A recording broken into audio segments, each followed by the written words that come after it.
Hello दोस्तों, आप सभी को प्रभु यीशु मसीह के नाम में जय मसीह की। परमेश्वर के नाम की स्तुति और महिमा हो। फिर से मैं आप सभी का स्वागत करता हूं हमारे एक और नए वीडियो में। दोस्तों, क्या आपके साथ भी ऐसा होता है कि आप बाइबल को पढ़ नहीं पाते हैं?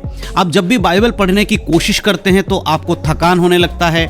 आप बाइबल पढ़ भी लेते हैं तो आपको बाइबल समझ में नहीं आता है, और बहुत बार कोशिश करने के बाद भी आप बाइबल को बिल्कुल भी नहीं समझ पाते हैं और थक हार कर आप बाइबल पढ़ना छोड़ देते हैं। अगर आपके साथ भी ये होता है तो आज का ये वीडियो आपके लिए बहुत ही लाभदायक होने वाला है, क्योंकि आज के इस वीडियो में मैं कुछ बातें आपको बताने वाला हूं, कुछ पॉइंट्स आपको बताने वाला हूं। अगर उन पॉइंट्स को आप अपने जीवन में लागू करेंगे, बाइबल पढ़ने से पहले अगर उन बातों का ध्यान रखेंगे या बाइबल पढ़ते समय अगर उन बातों का ध्यान रखेंगे, तो आप देखेंगे कि धीरे धीरे आप बाइबल को बहुत आसानी से समझने लगेंगे और आपको बाइबल पढ़ने में बहुत अच्छा मन भी लगेगा, और फिर आपको बाइबल की बातें, जो उसके अंदर गहरी बातें, उसको भी समझने में आपको आसानी हो जाएगी। और आप फिर कभी इस चीज को महसूस नहीं करेंगे कि आपको बाइबल पढ़ने में अच्छा नहीं लग रहा है, या बाइबल पढ़ते समय आपको थकान आ रहा है, नींद आ रही है। कुछ भी ऐसा महसूस नहीं होगा। आप बाइबल को बहुत अच्छे से समझ पाएंगे और परमेश्वर के वचनों को अच्छे से जान पाएंगे। तो आज का वीडियो उन लोगों के लिए है जो बाइबल नहीं पढ़ पाते हैं या बाइबल पढ़ने का सही तरीका नहीं जानते हैं।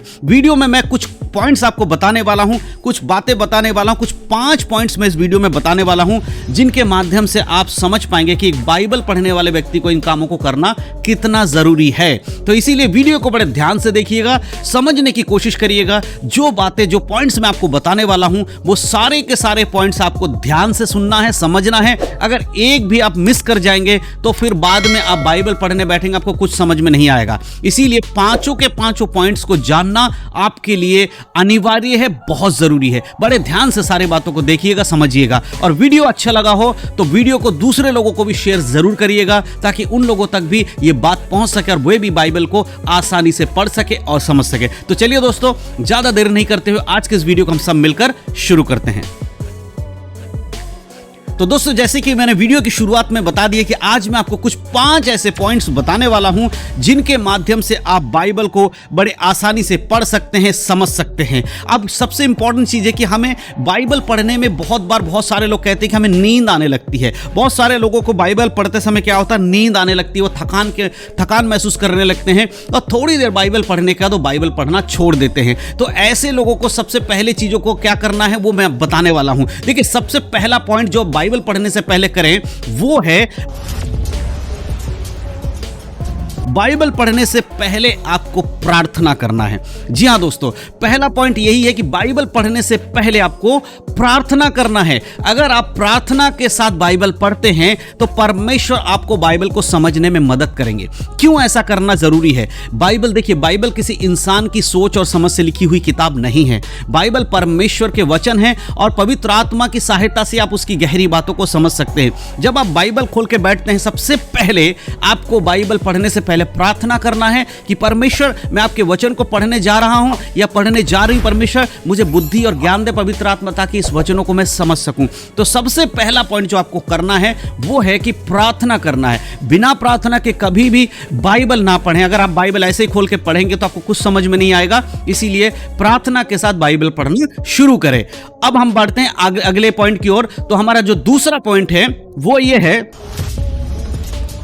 कि बाइबल को कभी भी बीच बीच में से ना पढ़े। जी हां दोस्तों, बहुत सारे लोग क्या करते हैं, बाइबल को बीच बीच में से पढ़ते हैं। अब बीच बीच में से पढ़ने का अर्थ क्या हुआ? बहुत सारे लोग सुबह उठते हैं और उसके बाद बाइबल हाथ में लेकर प्रार्थना करते हैं और क्या कहते हैं, परमेश्वर अभी मुझे आप अपना वचन बताएं, मुझे कौन सा वचन पढ़ना है। और आंख बंद करके कोई एक पेज खोल लेते हैं और वहीं से पढ़ना शुरू करते हैं, और वो ये समझते हैं कि परमेश्वर ने ये वचन आज दिया है। ऐसा बिल्कुल भी ना करें, क्योंकि ऐसा सिर्फ आपके मन के अनुसार हो रहा है, परमेश्वर की इच्छा के अनुसार नहीं हो रहा है। और बहुत सारे लोग क्या करते हैं, आज मत्ती में से एक किताब पढ़ लेते हैं, कल जाकर पुराने नियम में से एक किताब पढ़ लेते हैं, फिर परसों जाकर प्रकाशित वाक्यों के एक पढ़ लेते हैं। यानी कि बीच बीच में से पढ़ते, किसी को कंटिन्यूस नहीं पढ़ते हैं।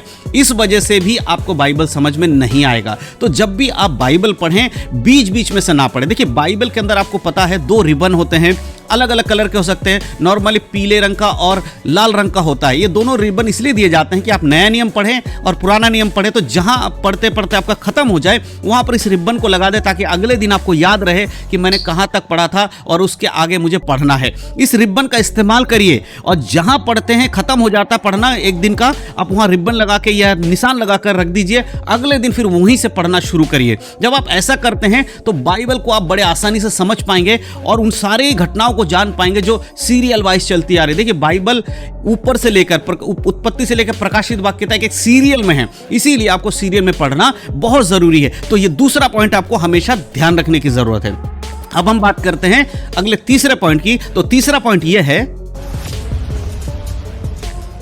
कि बाइबल को पढ़ते समय टारगेट ना बनाए, बाइबल को पढ़ने के लिए कोई टारगेट सेट ना करें। जी हाँ दोस्तों, टारगेट सेट करने का मतलब क्या होता है? बहुत सारे लोग ऐसा एक टारगेट बना लेते हैं कि एक साल में हम पूरा बाइबल पढ़ लेंगे। जी हाँ, बहुत सारे ऐसे लोग हैं जो 31 दिसंबर की रात को चर्च में प्रार्थना सभा में कहते हैं कि इस साल में पूरे बाइबल को एक साल में पढ़ लूंगा, या 2 बार पढ़ लूंगा, 3 बार पढ़ लूंगा। टारगेट बेस पे बाइबल ना पढ़े, क्योंकि जब आप टारगेट बेस पे बाइबल पढ़ते हैं तो आप बाइबल को खत्म करना चाहते हैं जल्दी से जल्दी, उसको समझना नहीं चाहते हैं। इसीलिए कई बार क्या होता है कि आप बाइबल को इसलिए नहीं समझ पाते हैं क्योंकि आप उसको समझने के लिए तो पढ़ ही नहीं रहे हो, आप उसको इसलिए पढ़ रहे हो ताकि जल्दी से जल्दी बाइबल पढ़कर आप एक टारगेट बना लो और दूसरों को बता सको, देखो भाई मैंने बाइबल को पूरा पढ़ लिया है, उत्पत्ति से लेकर प्रकाशित वाक्य तक मैं बाइबल पढ़ चुका हूं, इसीलिए मेरे अंदर ज्यादा नॉलेज आ गया। ऐसा बिल्कुल भी ना करें और यह बिल्कुल सही नहीं होगा कि आप बाइबल को इसलिए पढ़ रहे हो ताकि आप दूसरे के सामने एक टारगेट दे सको, भैया मैंने इतनी जल्दी बाइबल खत्म कर लिया।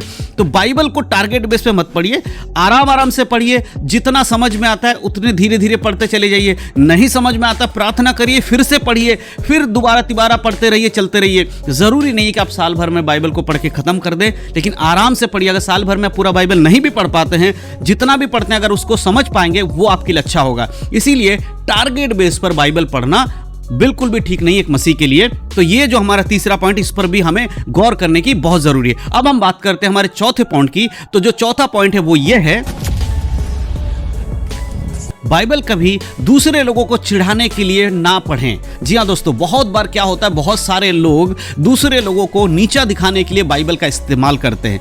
क्यों मैं ऐसा कह रहा हूं? क्योंकि मैंने देखा है बहुत सारे ऐसे मसीह भाई बहन हैं जो अन्य जातियों में जब सुसमाचार लेकर जाते हैं तो अन्य जाति के लोग सुसमाचार पर विश्वास नहीं करते। तब वो क्या करते हैं कि बाइबल के उन आयतों को ढूंढना शुरू करते हैं जिसमें अन्य जातियों को चिढ़ाया जा सके या उनको नीचा दिखाया जा सके। बहुत बार ऐसा देखते हैं कि बहुत सारे लोग अन्य जातियों में जब प्रचार करते हैं तो ये बोलते हैं कि तुम लोग सब नरक चले जाओगे, तुम बच जाओ, यीशु मसीह तुम्हें बचाने वाले। ये सत्य है, लेकिन उनके बोलने का जो तरीका होता है उससे सामने वाले व्यक्ति को दुख होता है और वो यीशु को ग्रहण करने की बजाय यीशु मसीह से नफरत करने लगता है। इसीलिए बाइबल को आप कभी भी इसलिए ना पढ़े, उसमें से ऐसे आयतों को ढूंढ ढूंढ कर मत निकाले जहां पर लिखा है कि तुम नरक डाल दिए जाओगे, तुम्हारा उद्धार नहीं हो सकता, तुम्हारा ये गलत है, तुम्हारा वो गलत है। इस तरह के बहुत सारे लोग बाइबल के अंदर से वचनों को ढूंढ ढूंढ कर दूसरे लोगों को चिढ़ाने के लिए या उनको नीचा दिखाने के लिए इस्तेमाल करते हैं। तो बाइबल को इसलिए कभी भी ना पढ़ें कि आप दूसरे को नीचा दिखा रहे हैं। बाइबल को आप इसलिए पढ़ें ताकि उनको आप सुसमाचार सुना सके।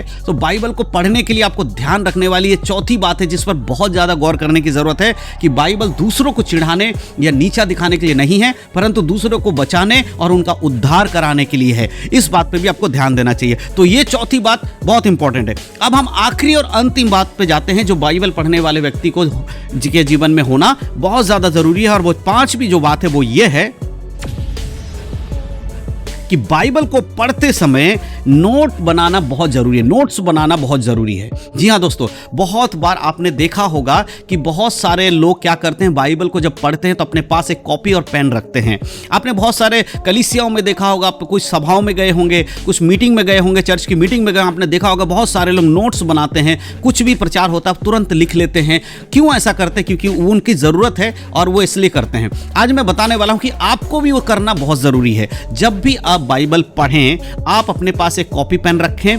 आपको बाइबल पढ़ते पढ़ते अगर कुछ बातें समझ में आती हैं तो आप उसको नोट्स बना सकते हैं कि हाँ, इस वचन में ये लिखा हुआ है, इसका मतलब ये होता है। कुछ बातें अगर समझ में नहीं आती है, आप लिख सकते हैं कि इसका मतलब मुझे समझ में नहीं आया है। फिर जब भी आप किसी ऐसे व्यक्ति से मिलते हैं जिनको बाइबल का नॉलेज है, उनसे आप वो सवाल कर सकते हैं जहां पर आपने लिखा होगा। बता सकते हैं कि मैं इस अध्याय या इस आयत को पढ़ रहा था, तब मुझे ये दिखा, इसको समझ में नहीं आया, प्लीज मुझे समझाइए।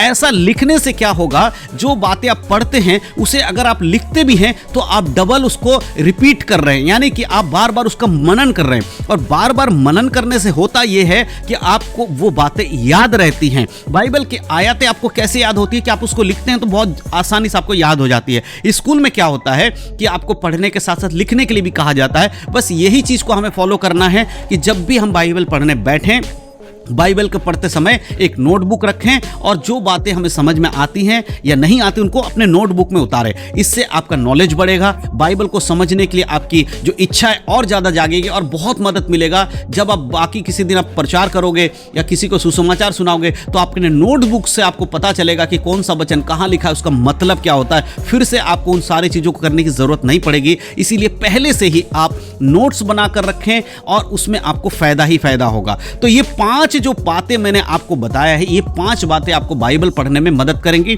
और मदद नहीं, 5 काम आपको करना ही करना है। बाइबल पढ़ने के लिए आपको 5 चीजों का ध्यान रखना है। पहली चीज क्या है कि बाइबल पढ़ने से पहले आपको प्रार्थना के साथ बाइबल पढ़ना शुरू करना है। दूसरा पॉइंट क्या था, बाइबल को बीच बीच में से नहीं पढ़ना है, क्योंकि बहुत सारे लोग ऐसा ही करते हैं, आप ऐसा ना करें। तीसरा पॉइंट था, बाइबल पढ़ने के लिए टारगेट ना बनाएं, आप बाइबल को नियमित रूप से पढ़ें, एक तरफ से पढ़ते हुए चले जाए, बीच बीच में से टारगेट सेट ना करें कि मुझे पूरा खत्म करना, ऐसा नहीं करना है। सीरियल वाइज आपको पढ़ते हुए आगे बढ़ना है। चौथा पॉइंट हमने देखा, बाइबल को दूसरों को नीचा दिखाने या चिढ़ाने के लिए नहीं पढ़ना है, दूसरों की कमियों को ढूंढकर उन्हें बताने के लिए नहीं पढ़ना, परंतु उन चीजों को पढ़कर उनको समझाने के लिए हमें बाइबल को पढ़ना जरूरी है। पांचवा और अंतिम बात हमने देखा कि बाइबल को पढ़ने के समय, पढ़ते समय आपको नोट्स बनाने हैं, लिखना है, ताकि आप उन बातों को दोबारा से रिपीट कर सके और उससे आपकी याददाश्त बढ़ेगी, बाइबल को याद रख पाएंगे। तो ये 5 तरीके अगर आप अपने जीवन में लागू करते हैं तो मैं विश्वास करता हूं कि आप बाइबल को आसानी से समझ पाएंगे, उसकी गहरी बातों को समझ पाएंगे और बाइबल के उद्देश्य को भी आपके जीवन में आप लागू कर पाएंगे। तो 5 पॉइंट अपने जीवन में लागू करें। वीडियो अच्छा लगा हो तो अपने मसीह भाई बहनों में शेयर जरूर करें। चैनल में पहली बार हैं, चैनल को सब्सक्राइब जरूर करें और सभी को प्रभु यीशु मसीह के सुसमाचार को सुनाएं। प्रभु में बढ़ें, उद्धार में बने रहें। यीशु मसीह के नाम में सबको जय मसीह की। God bless you.